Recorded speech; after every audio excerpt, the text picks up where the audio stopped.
적혀 있는데 1절부터 8절까지만 읽도록 하겠습니다.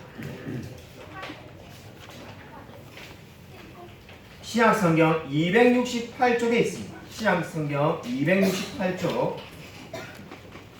신약성경 268쪽 고린도전서 5장 1절부터 8절까지만 제가 한 절, 성도님들이 한 절 교독하겠습니다.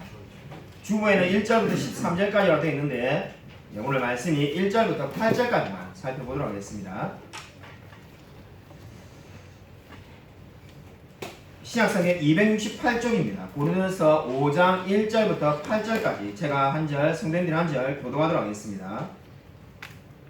너희 중에 심지어 음행이 있다함을 들으니 그런 음행은 이방인 중에서도 없는 것이라. 누가 그 아버지의 아내를 취하였다 하는도다. 그리하고도 너희가 오히려 교만하여 하셔서 어찌하여 통한이 여기지 아니하고 그 일 행한 자를 너희 중에서 쫓아내지 아니하였느냐. 내가 실로 몸으로는 떠나 있으나 영으로는 함께 있어서 거기 있는 것 같이 이런 일 행한 자를 이미 판단하였노라. 주 예수의 이름으로 너희가 내 영과 함께 모여서 우리 주 예수의 능력으로 이런 자를 사단에게 내어주었으니 이는 육신을 멸하고 영은 주 예수의 날에 구원을 받게 하려 함이라. 너희가 자랑하는 것이 옳지 아니하도다. 적은 누룩이 온 덩어리에 퍼지는 것을 알지 못하느냐. 너희는 누룩 없는 자인데 새 덩어리가 되기 위하여 묵은 누룩을 내버리라. 우리의 유월절 양 곧 그리스도께서 희생되셨느니라. 이러므로 우리가 명절을 지키되 묵은 누룩으로도 말고 악하고 악에 차는 누룩으로도 말고 누룩이 없이 오직 순전함과 진실함의 떡으로 하자. 아멘. 오늘 설교 제목은 음행을 피하라입니다. 수년 전에 우리 교단의 큰 교회에 이런 일이 일어났습니다. 갑자기 목사님이 50세 정도밖에 안 되셨는데 갑자기 그만두게 되었습니다. 그래서 다들 의아해하고 생각했는데 훗날 나중에 알고 보니까는 이 담임 목사님의 사모님이 부목사님과 잠자리를 같이 해서 결국은 부목사님도 그만두고 담임 목사님도 그만두는 그러한 일이 일어났습니다. 너무나 충격적이어서 누가 지어낸 이야기가 아닐까 이렇게 생각했는데 결국 사실로 드러났습니다. 그렇게 그만두게 계시게 된 이유는 그 사실을 알게 된 담임 목사님이 분을 참지 못하고 부목사님 집에 찾아가가지고 주먹 다짐 일보 직전까지 갔다고 합니다. 그래서 그 부목사님의 사모님이 이러다가 사람 하나 다치겠구나 해서 경찰서에 신고하고 그러다 보니까 온 동네 사람이 알게 되고 그게 소문이 교회에 퍼지니까 결국은 사임을 하게 되었습니다. 아마 여러분도 이와 비슷한 이야기를 적어도 한 개 이상은 직접 보았거나 또는 들어서 알고 있을 겁니다. 그만큼 우리 시대에 이러한 불륜, 잘못된 음행에 대한 이야기가 너무나 많이 있습니다. 마치 영화 속에서만 나올 것 같은 이야기가 실제로 현실에 많이 있습니다. 근데 놀라운 것은 고린도 시대도 마찬가지였습니다. 우리가 생각하는 초대교회는 어떻습니까? 늘 울고 눈물로 기도하고 서로 사랑하여서 뜨겁게 방언하고 정말 예언하고 전도하는 그런 초대교회만 아마 우리가 생각하기 쉽습니다. 근데 오늘 고린도 교회를 보면은 충격적이게도 어떻게 말씀하고 있습니까? 지금 5장 1절을 보십시오. 5장 1절을 보면은 누가 그 아버지의 아내를 취하였다 하는도다 이렇게 말을 하고 있습니다. 여러분 이 말은 우리가 어떻게 들으면은 그런 말을 들었으니까 소문인갑다 그런 의미가 아닙니다. 지금 1장부터 4장까지 고린도 교회 내부 안에 있는 분열을 우리가 이야기를 하였습니다. 교회가 4분열돼 가지고 서로 누가 옳다 내가 옳다 이렇게 주장하였습니다. 그것만 해도 참 교회가 어그러진 모습을 보였는데 지금 5장에 와서는 바울이 어떻게 지적합니까? 누가 그 아버지의 아내를 취하였다 하는도다 이렇게 말을 하고 있습니다. 그럼 이 지금 사건을 어떻게 이해해야 될까요? 그럼 이 지금 내용은 이 아버지가 죽었다는지 아니면 살아있는지 이런 것도 말하지 않고 있습니다. 근데 우리가 알 수 있는 방법이 있습니다. 먼저 지금 이 아버지의 아내는 분명히 그리스도인이 아닐 겁니다. 그걸 어떻게 알 수 있는가? 이 아버지의 아내가 만약에 그리스도인이라면 이 여자분은 치리받아 마땅합니다. 그 아버지의 아내를 치리했다는 성경에 기록이 없습니다. 그러니까 교회 다니지 않는 사람을 지금 아내로 취한 거죠. 근데 이 아버지는 살아있었을 가능성이 굉장히 높습니다. 목사님 성경에 하나도 없는데 목사님이 마음대로 주장합니까? 이렇게 생각할 필요가 없습니다.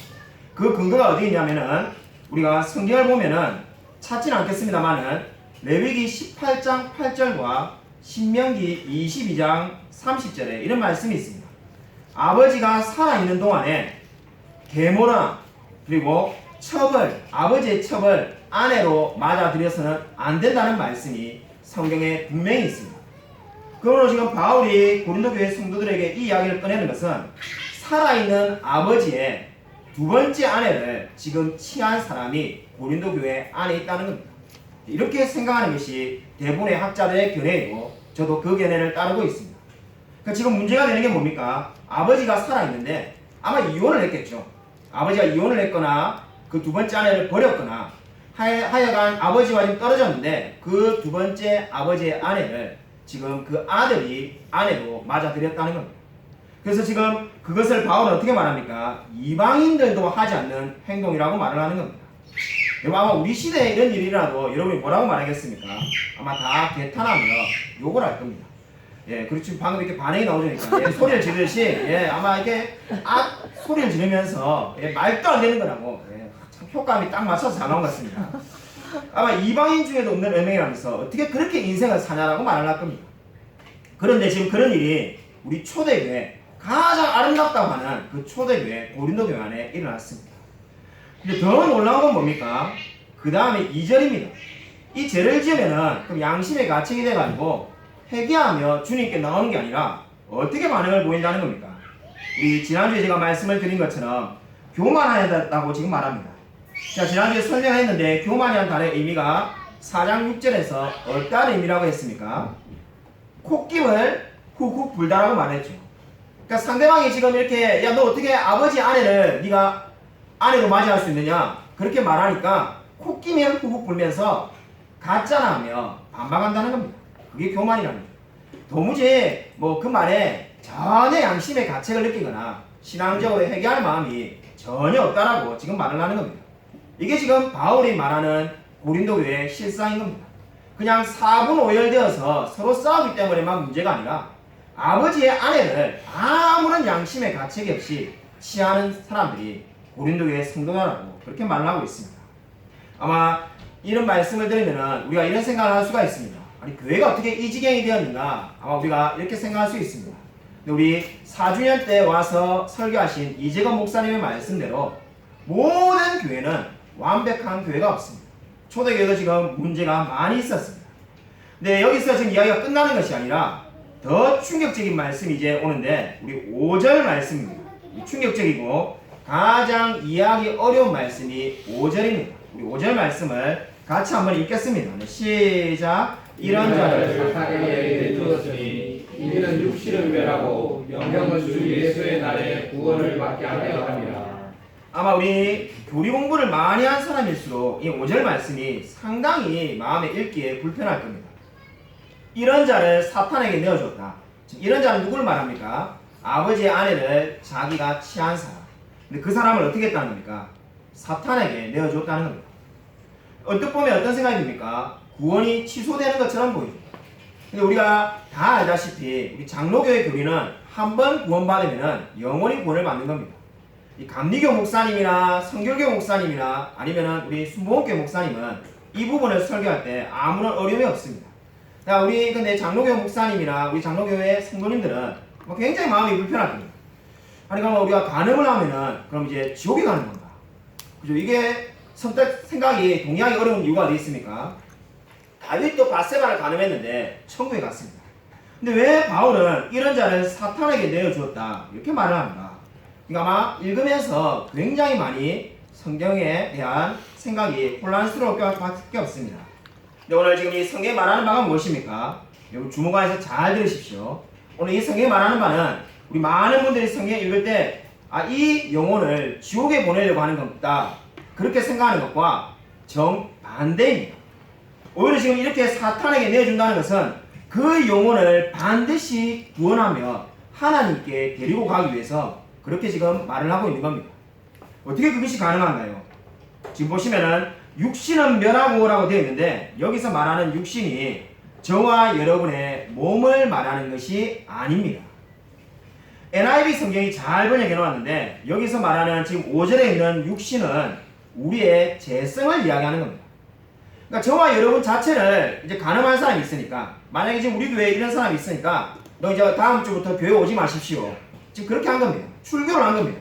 당신은 다음 주부터 교회 오지 마십시오. 그래서 그 사람을 지옥에 보내려고 그렇게 하는 것이 아니라 그의 재성만을 사탄에게 주겠다는 겁니다. 그의 재성을 사탄에게 주면은 어떻게 남는 겁니까? 그 영혼이 구원받은 영혼이니까 그 참된 영혼은 살리고 싶다는 겁니다. 다르게 말한다면 지금 이렇게 출교를 시키는 이유는 어디에 있습니까? 그의 영혼을 너무나 사랑하기 때문에 도무지 아까 이전에서 보는 것처럼 회개하지 않고 교만해서 내가 뭘 잘못했냐 이렇게 나오니까 그에게 최종적인 방법으로 교회에 잠시 출교를 시키겠다는 겁니다. 함께 공동체에서 예배를 못 드리게 함으로써 그가 내가 잘못되었구나 하는 것을 깨닫게 만들겠다는 겁니다. 그래서 제가 아는 한 번역에 이 말씀을 이렇게 번역하였습니다. 제가 한번 읽어드리겠습니다. 그러한 사람은 이렇게 지금 죄를 지은 사람이죠. 성령이 주의 날을 위해 구원을 받도록 그 육신의 파멸을 위해 사탄에게 내어주시오. 이렇게 말하는 것은 잠시 그 영혼을 사탄에게 내어주어서 그로 하여금 하나님께로 돌이키게 하는 것이 지금 이 출교의 목적입니다. 그러므로 교회는 가늠하거나 큰 죄를 지은 사람이 있으면 먼저 무엇을 해야 됩니까? 치리를 해야 됩니다. 치리를 하고 그리고도 말을 듣지 않으면 출교를 하는 겁니다. 출교라는 게 우리가 많은 분들이 오해하는 것처럼 그 사람이 이단이라는 뜻이 아닙니다. 너 지옥 가라 이 뜻이 아니라 그 영혼을 반드시 살리기 위해서 치리를 하는 겁니다. 안타깝게도 우리 이제 교회는 우리 한국 교회는 대부분 다 치리하지 않습니다. 치리가 없어진 이유는 여러 가지 많은 이유가 있겠지만은 치리를 해봐야 어떻습니까? 그 다음 주에 다른 교회 가면은 그 교회에서 다 등록을 다 받아줍니다. 그렇기 때문에 치리해봐야 아무런 효과가 없고 그냥 뭐 엄밀하게 말해서 교회 성도님만 한 명 사라질 뿐입니다. 근데 아직까지도 치리를 하는 미국에 이 존 메가더 목사님이라는 분이 있습니다. 이 그레이스 처치의 담임 목사님이신데 그분이 300명 될 때 그 교회에 가서 성경이 말하는 원리대로 지금 이 원리대로 치리를 시작하였습니다. 교회 장로님하고 연세 많으신 교회 지도자들이 난리가 났습니다. 왜 이렇게 목사님이 고리타분해가지고 이 치리에서 결국 많은 성도들을 시험에 들게 만드는가? 결국 우리 교회는 줄어들 것이다. 다른 교회 다 가고 나면은 누가 여기 남겠는가? 그때마다 존 메가더 목사님이 교회가 거룩해지면은 그 교회를 본받기 위해서 너무나 다니고 싶어서 수많은 사람들이 몰려올 거라고 늘 한결같이 주장하였습니다. 실제 지금 수만 명이 모이는 교회가 되었습니다. 그 존 메가더 목사님은 지금도 그 교회 때 주일 예배 때 그렇게 한다고 합니다. 저기 뒤에 있는 예를 들면 누구누구 성도님 일어나십시오. 간음을 하였기 때문에 6개월간 성찬식에 참여할 수 없습니다. 이렇게 치료를 하는 겁니다. 다 공개적으로. 지금 바로 바울이 그렇게 하고 있는 겁니다. 그렇게 죄를 지은 사람에게 치리를 명령하고 있습니다. 수년 전에 아주 충격적인 소식을 제 후배로부터 듣게 되었습니다. 제가 설교 때도 여러 번 말했던 우리 SFC 이 간사님이 계신데 정말 훌륭한 분이었습니다. 아침에 제가 6시에 도서관에 진주경상대에 도서관에 자리를 잡으러 가면은 간사님이 늘 앉아가지고 새벽에 성경을 읽고 하루에 3시간씩 기도하는 그 외에도 훌륭한 점이 너무나 많습니다. 정말 살아있는 성자에 가까운 그러한 분이 계셨는데 어느 날 수년 전에 갑자기 후배가 제게 전화가 와서는 그 목사님이 고신교단에서 면직을 당했다는 겁니다. 면직이 뭐냐면은 목사직을 없앴다는 거예요. 한마디로 목사가 아니라고 교회 교단에 선포를 했다는 겁니다. 제가 그때 전화를 받자마자 첫 마디가 제가 뭐라고 했냐면은 오늘 만우절이냐 이래 말했어요. 믿겨지지 않아가지고 오늘 만우절도 아닌데 왜 이렇게 이상한 이야기를 하냐 하니까 후배가 자기도 방금 고신교단의 홈페이지를 보고 지금 기절할 뻔했다는 거예요. 제가 믿어지지가 않아가지고 고신교단의 홈페이지에 들어가서 보니까 정말로 그 이름이 딱 적혀있는 겁니다. 너무 놀래가지고 아니 어떻게 이런 일이 있을 수 있는가. 그래서 나중에 다 후배들에게 연락을 해서 알게 되니까는 그 담임 목사님이 담임 목사님 되셨죠. 제 그 은사님이 SFC 간사님이 이제 담임 목사님이셨는데 이 목회하시는 그 창원에 있는 교회 관리 집사님의 아내와 이 잠자리를 같이 해가지고 결국은 면직을 당했다는 거예요. 근데 이 얼마나 존경하는 사람이 많으면은 사람이란 게 그렇죠. 이 생각이 잘 안 바뀝니다. 우리 후배들하고 통하니까는 그렇게 훌륭한 분을 면직시켜서는 안 된다라고 하면서 오히려 교신보단을 비판하는 겁니다. 세상에 그렇게 훌륭한 사람을 그 한 번 잘못했다고 면직을 하면 안 된다고 해가지고 제가 전화를 해보니까 후배 중에 일부 사람들은 옳은 것하고 일부 사람은 잘못된 거라고 말하는데 제가 그렇게 말했습니다. 바로 오늘 이 성경이 말하는 것처럼 음행을 하면은 출교를 시키는 게 지금 마땅하다고 말하는 것처럼 목사가 면직이 되는 게 너무나 옳다라고 이야기하였습니다. 우리 시대에 안타깝게도 이러한 일들이 계속해서 반복적으로 벌어지고 있습니다. 얼마나 이런 이야기를 많이 들으면은 저도 그랬는데 웬만한 이야기를 들어서는 사실 충격도 안 됩니다. 아마 여러분도 그럴 겁니다. 목사님이 누구 성도님과 잠자리를 했다, 또는 성도님들끼리 이렇게 불륜이 돼가지고 각각의 가정이 이혼해서 새롭게 가정을 만들었다, 이런 이야기를 들어도 너무나 많은 이야기들이 그런 일이 있어서 충격을 받지 않습니다. 여러분, 근데 우리가 이것을 심각하게 들어야 될 이유가 있습니다. 여러분, 유럽에 있는 많은 그 선진국에 있는 교회들이 무너지는 이유가 어디 있는지 아십니까? 제가 살았던 아일랜드에 교회들이 크고 아름다운 교회, 제가 마지막으로 다녔던 그 더블린에 있는 관광지조니까 더블린에 여행 가는 사람들이 다 한 번씩 들리는 그 교회, 한꺼번에 1000명 이상이 들어갈 수 있고 파이프 오르간이 너무나 큰 게 있고 너무나 아름다운 그 교회를 10명이서 예배를 드리고 있습니다. 제가 그분들에게 물었습니다. 옛날에 여기 다 차지 않았겠습니까? 옛날에 다 찾았죠. 우리 할아버지 할머니 그 위에 증조 할머니 때는 여기가 넘쳐가지고 서서 예배 드렸다고 합니다. 근데 왜 이렇게 텅텅 비었습니까? 그분들이 늘 하는 공통된 이야기가 있습니다. 어느 날 목회자가 이 성도와 간음하는 사건이 나타나가지고 아일랜드 신문에 뉴스가 났습니다. 그 다음에 성도들끼리 간음하는 이야기가 뉴스가 났습니다. 이 이야기가 계속 반복되니까는 결국 어느 순간에 교회가 텅텅 비게 되었습니다. 이 이야기를 절대로 예사로 들어서는 안 됩니다. 아일랜드의 교회, 거의 모든 교회가 자립이 힘들고 텅텅 비어 있습니다. 우리 한국 교회도 마찬가지입니다. 오늘 성경 말씀을 주목해 보십시오. 오늘 바울은 지금 어떻게 말을 하고 있습니까? 그들의 음행에 대해서 지금 강력하게 비판하고 있습니다. 여러분, 오늘 6절 말씀을 보십시오. 우리 6절 말씀 같이 한 목소리로 읽겠습니다. 네, 시작. 너희가 자랑하는 것이 옳지 아니하도다. 적은 누룩이 온 덩어리에 퍼지는 것을 알지 못하느냐. 여러분, 6절 말씀을 보면 거의 믿을 수 없는 수준의 말이 등장하고 있습니다. 너희가 자랑하는 것이 옳지 아니하도다. 지금 여기서 말하는 너희 누굽니까? 간음을 하고 죄를 지은 사람이 그것을 자랑하고 다닌다는 거죠. 예수 안 믿는 분들 가끔 만나보면은 예수 안 믿는 저의 친구나 지인들도 가끔 자기 애인 자랑하는, 결혼한 사람인데 자기의 애인 있는 것을 막 자랑 삼아 이야기하는데, 지금 고린도 교회가 그런 수준이라는 겁니다. 이 자랑을 한다는 거예요. 오히려 즉 죄를 지었는데 자기의 죄를 부끄러워하는 것이 아니라 자기의 죄를 지금 오히려 자랑하면서 지금 서로 그것을 이야기하고 있다고 말을 하고 있습니다. 여기서 자랑한다는 말이 문자 그대로 자랑한다는 건지 아니면은 회개하지 않는 것을 말하든지 간에 그 의미는 똑같습니다. 결국 지금 회개하지 않고 자기 일을 서스럼없이 지금 나타내고 있다는 겁니다. 그리고 왜 고린도 교회는 이런 방탕한 생활을 하는 사람을 그대로 내버려 두었을까요? 그런 생각 들지 않습니까? 왜 고린도 교회는 이러한 사람이 있는데 지금 이러한 사람들에게 지금 잘못되었다고 말하는 것이 아니라 내버려 두고 있습니까? 그 이유가 6장 12절에 나옵니다. 6장 12절 말씀 우리 한번 같이 읽겠습니다. 바로 옆장에 있는 6장 12절 말씀을 같이 한번 읽겠습니다. 네, 시작. 모든 것이 내게 가하나 다 유익한 것이 아니요 모든 것이 내게 가하나 내가 무엇이든지 얽매이지 아니하리라. 아멘. 여러분, 고린도 교회 성도들은 이런 생각을 했습니다. 이 말을 지금 오해해가지고 모든 것이 내게 가능하다, 그렇게 말하면서 다닌 겁니다. 그러니까 지금 바울이 어떻게 말을 하고 있는 겁니까? 모든 것이 내게 가하나 이렇게 말하는 것은 고린도 교회 성도들이 하는 말입니다. 나는 다 할 수 있다는 거예요. 내가 이제 예수 믿으니까 나는 자유이고 내 마음대로 다 할 수 있다고 말하는데, 바울이 어떻게 말합니까? 다 유익한 게 아니라는 거예요. 예수 안에서 내가 자유함이 있고 내가 이제 다시는 지옥에 가지 않지만은 너 마음대로 살 수 있는 게 아니다라고 지금 경고하고 있습니다. 안타깝게도 고린도 교회 성도들은 이게 바로 율법 회개론이라고 하는데 자기들이 아무거나 다 할 수 있다고 그렇게 오해하며 살았습니다.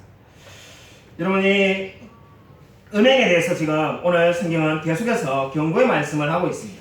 저는 이 음행의 이야기를 이 말씀을 읽을 때마다 늘 생각나는 한 사람이 있습니다. 개척을 하고 난 다음에 우리 넘치는 교회가 약 1년 정도밖에 되지 않았을 때 우리 한 성도님이 오게 되었습니다. 그분은 우리 박정 사모가 서울의 우리 영광교회에서 우리 같이 사역할 때 불광동에 계신 분을 길에서 우연히 전도를 하게 되었습니다. 그래서 우리 영광교회는 우리가 한 몇 달간 그분을 같이 이렇게 잘 모시고 다녔는데 이제 우리가 개척하러 여기 향남에 오니까 그분이 교회를 다니는지 안 다니는지 한번 확인해 보니까 영광교회에 잘 가지 않는다고 했습니다. 개척한 지 1년이 지난 다음에 놀랍게도 그분이 이 화성에 병정으로 이사를 왔습니다. 어떻게 이사를 왔는지 그때는 이유를 말 안 해서 몰랐는데 훗날 알게 되었는데 불광동에서 남편이 바람이 나서 이 다른 이웃집 여자와 바람이 나니까 그것을 끊게 하기 위해서 화성에 병정으로 이사를 왔다는 거예요. 그때 그래서 그분이 다시 이제 하나님을 믿기 위해서 우리 교회에 나왔습니다. 우리 교회에 나와서 학습도 받고 이제 곧 세례받을 상황이었는데 그분이 나와서는 늘 주일 오후까지 모임을 하고 집에 늦게 병점에 가거나 했습니다. 근데 어느 주일인가 그분이 갑자기 집에 그냥 아무 일이 없는데 일찍 집에 가고 싶다고 해서 집에 일찍 가셨는데 제게 장문의 카톡을 보내왔습니다.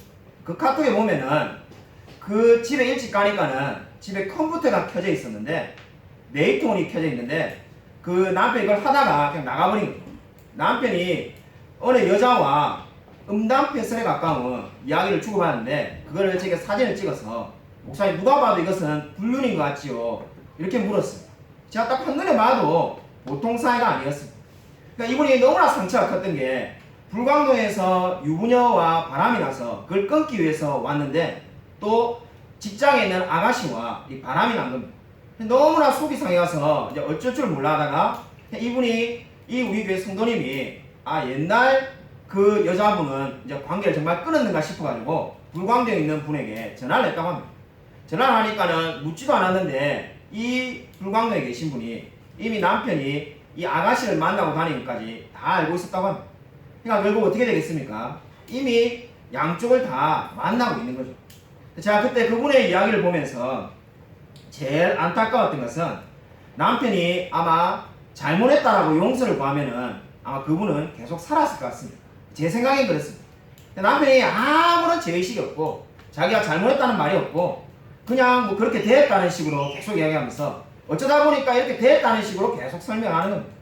결국은 그러다 보니까는 이 우리 교회 성도님이 결국 이사를 가서 지금은 다른 곳에 살고 있습니다. 이사를 가시기 전에 그분이 저하고 박정 사모에게 한 이야기가 잊혀지지 않습니다. 자기는 하나님 믿으면 하나님께서 이런 일을 안 만들어 줄 줄 알았는데 왜 내게 이런 일이 생기는지 모르겠다는 식으로 말씀을 하였습니다. 저도 그때 그 말 듣고 너무나 가슴이 아팠습니다.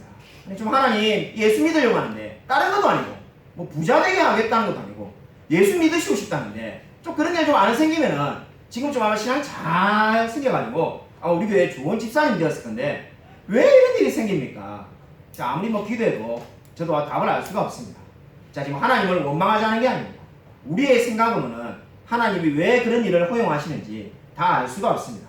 그러나 분명한 것은 무엇이겠습니까? 모든 것이 합력하여 결국 선을 이루게 될 것입니다. 분명히 하나님은 그 사랑하시는 영혼을 결코 포기하지 않을 겁니다. 오늘 주일에 아주 무거운 주제로 설교를 하고 있습니다. 저도 우리 어린 학생들도 있는데 꼭 이런 주제로 설교를 해야 되겠나 싶은 생각이 들어가지고 이 주제는 금요기대로 바꿀까 이렇게 생각해 보니까 금요일에도 학생이 옵니다. 수요일에 할까 이렇게 하니까 수요일에도 우리 어린 학생이 옵니다. 결국은 피하려면 새벽 기도해야 되는데 새벽에 무슨 이런 주제로 설교를 안 했는가 그냥 하자. 그리고 어찌 보면은 요즘같이 그죠 야동들도 애들이 다 보는 시대에 이런 것 중에는 아무것도 아니니까 오히려 진실하게 이야기하는 게 옳겠다는 생각이 들어서 이 주제로 지금 말씀을 하고 있습니다. 여러분 제가 존경하는 스티븐 찬옥이라는 분이 있습니다. 제가 스티븐 찬옥이라는 분의 글 중에 이런 글을 여러분에게 인용해 드리고 싶습니다. 식탁에서는 그리스도인으로, 상점에서는 이교도로, 서재에서는 사탄으로 행동하는 것은 통탄할 일이다. 300년 전에 영국의 뛰어난 청교도 신앙이었던 스티븐 찬옥이 당시의 그리스도인들을 대상으로 이 말을 적었습니다. 여러분 신앙서적을 좀 읽어보면 알겠지만은 교회사 역사에 초대교회를 빼고 가장 하나님이 말씀하신 대로 가깝게 살았다고 평가를 받는 사람이 청교도들입니다. 저의 평가가 아니라 모든 역사가들의 평가입니다. 근데 그 청교도 시대 때 지금 스티븐 찬옥이 뭐라고 하냐면은 식탁에서는 그리스도인으로 살고 식탁에서 늘 기도하며 밥을 먹는다. 근데 상점에 가서는 이교도로 산다는 겁니다. 이 말은 뭡니까? 물건을 어떻게 하니 깎아가지고 아니면 남의 물건을 훔쳐온다든지 다른 사람이 손해를 보더라도 나는 이익을 보겠다 이런 식으로 행동한다는 겁니다. 그리고 서재에서는 사탄으로 행동한다는 것을 지금 통탄하고 있습니다.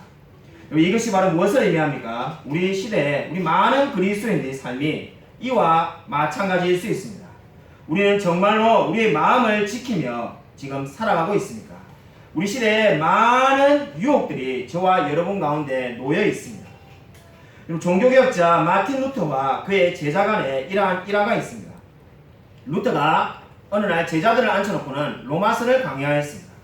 로마서 8장에 있는 저와 여러분이 잘 알고 있는 그리스도 예수 안에 있는 자에게는 결코 정죄함을 받지 않는다는 말씀을 가르쳐 주었습니다. 얼마나 은혜롭습니까? 그리스도 예수 안에 있는 자에게는 결코 정죄함이 없다라고 말을 듣자마자 그 제자가 이렇게 물었다고 합니다. 미소를 띠면서 그러면 목사님, 마틴 루터 목사님, 제가 원하는 대로 이제 하고 살아도 되겠네요. 자, 이렇게 말을 하였습니다. 이 말에 벌써 루터가 그 의미를 알아들었습니다. 내 마음대로 죄짓고 살아도 저는 이제 천국 가는 거 아닙니까? 이렇게 질문을 한 거죠. 물론 죄짓겠다는 말은 안 했지만은 그 뉘앙스를 루터가 다 알아차렸다고 합니다.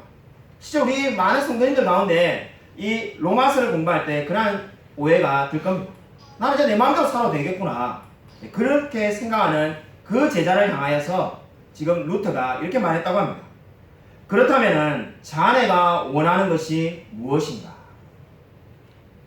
자네가 원하는 것이 무엇인지를 이야기해 보라는 거죠. 그래서 제자가 한마디도 하지 못했다고 합니다.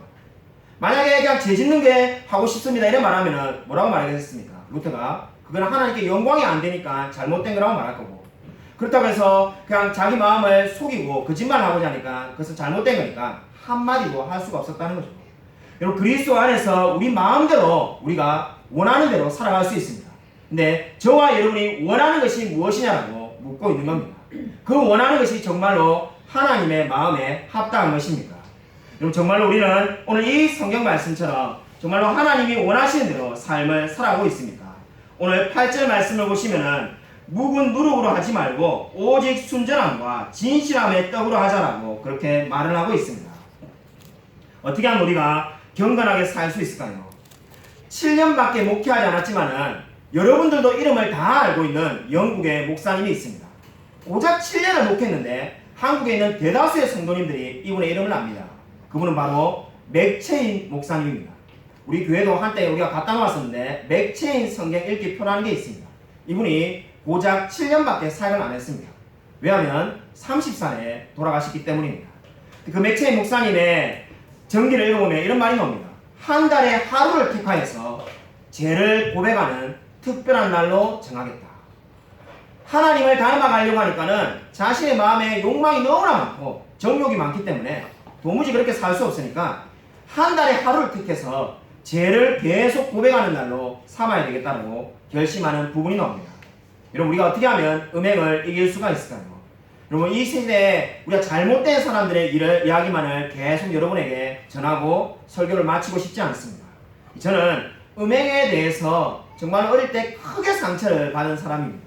사실 제 인생에 크나큰 영향을 끼친 것이 바로 이 음행이라는 주제입니다. 왜냐하면은 제가 초등학생 때 우리 아버지가 바람이 나서 집을 가출을 하였습니다. 그래서 가출을 해서 오랫동안 돌아오지 않았습니다.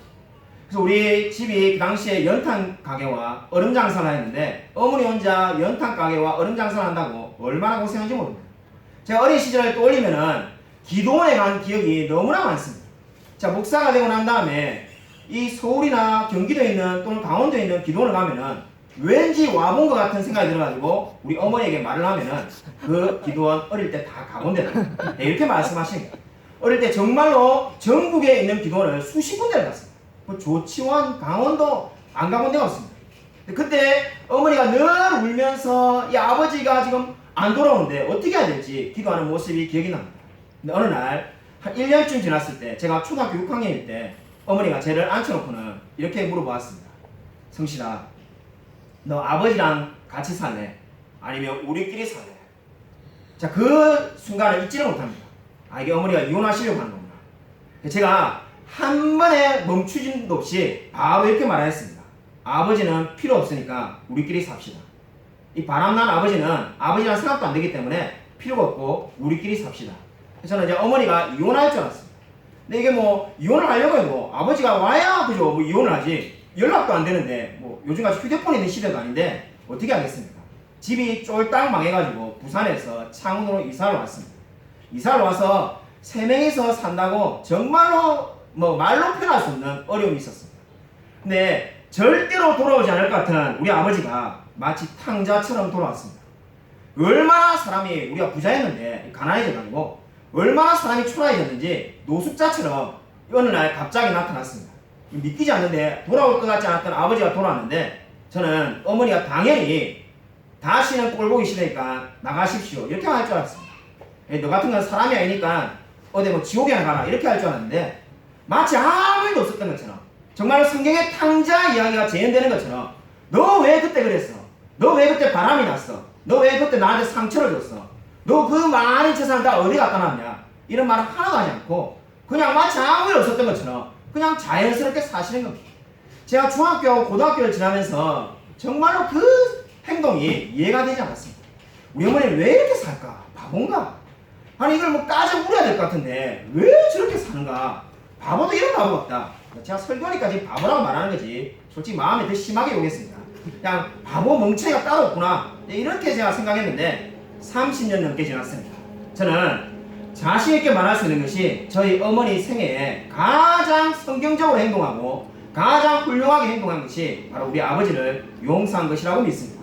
만약에 우리 교회 성도님 중에도 똑같이 행동하는 사람이 있다면 저는 그분을 칭찬하며 하나님의 영광을 나타낸 분이라고 찬양할 겁니다. 여러분, 용서하는 것이 너무나 어려운 일입니다. 근데 그 모든 것을 다 용서하며 받아들였습니다. 여러분에게 저는 이렇게 권면하고 싶습니다. 음행을 멀리하면 합니다. 자기 자신의 죄에 대해서는 철저하게 여러분이 쳐서 복종하십시오. 근데 다른 사람이 한 죄에 대해서는 끊임없이 용서하며 정말로 7번씩 70번 용서하라는 그 예수의 말씀처럼 용서하고 또 용서하십시오. 여러분이 할 수 있는 분량만큼 용서하십시오. 그것이 바로 오늘 성경이 말하는 바입니다. 성경은 저와 여러분의 죄에 대해서는 철저하게 회개하며 다른 사람의 죄를 용서하라고 말을 하고 있습니다. 여러분, 찰스 스펄전 목사님은 이런 말을 했습니다. 여러분과 여러분의 죄는 반드시 분리되어야 합니다. 분리되지 않으면 여러분과 여러분의 하나님은 함께 갈 수 없습니다. 단 하나의 죄도 천국에 가지고 갈 수 없습니다. 저는 이 말에 한마디 더 보태고 싶습니다. 자신의 죄는 이렇게 철저하게 분리하고 다른 사람의 죄는 할 수 있는 만큼, 여러분이 할 수 없는 걸 하라는 게 아닙니다. 여러분이 할 수 있는 분량만큼, 믿음의 분량만큼 용서하고 또 용서하십시오. 제가 어릴 때는 바보같이 보였던 저희 어머니 행동이 제가 신앙을 가지고 목사가 되어 보니까는 가장 훌륭하고 가장 신앙적인 행동이었다는 것을 알게 되었습니다. 우리 어머니는 자신의 인생에서 제일 잘한 것이 저와 우리 동생을 목사를 만든 거다라고 늘 자랑하시는데 제가 보기에 그것은 잘못된 건 아니지만은 그건 어머니의 생각이고, 제가 보는 가장 훌륭한 행동은 정말로 완전히 망해가지고 노숙자처럼 인생을 살아갈 수밖에 없는 우리 아버지를 아무런 원망 없이 용서하며 받아들이신 겁니다. 여러분, 진정으로 하나님을 만났습니까? 참으로 내가 하나님의 은혜에 굴복된 적이 있었습니까? 그렇다면은 죄를 미워함으로써 그 증거를 나타내 보이십시오. 그리고 다른 사람의 죄를, 그들의 허물을 아무 조건 없이 용서함으로써 하나님의 사랑을 나타내 보이십시오. 아무쪼록 오늘 이 말씀처럼 우리가 죄를 멀리하며 그리고 다른 사람의 죄를 늘 용서함으로써 하나님의 거룩을 추구하며 살아가는 저와 우리 모든 성도님이 되시기를 주님의 이름으로 간절히 축원드립니다. 이 시간 이렇게 우리 함께 통성을 기도하겠습니다. 우리 마음 가운데 음행을 멀리하며 살아갈 수 있게 달라고, 참으로 우리 마음 가운데 정말 누구나 할 것 없이 모든 마음 가운데 음행과 욕망과 욕정과 그런 헛된 것들이 있는데 그 모든 헛된 것들을 바울이 고백한 것처럼 십자가에 못 박으며 내가 날마다 십자가에 죽노라는 그러한 고백이 있게 해달라고 이 시간 우리 주여 한번 크게 외치고 간절히 통성을 기도하겠습니다. 주여, 아버지 감사드립니다.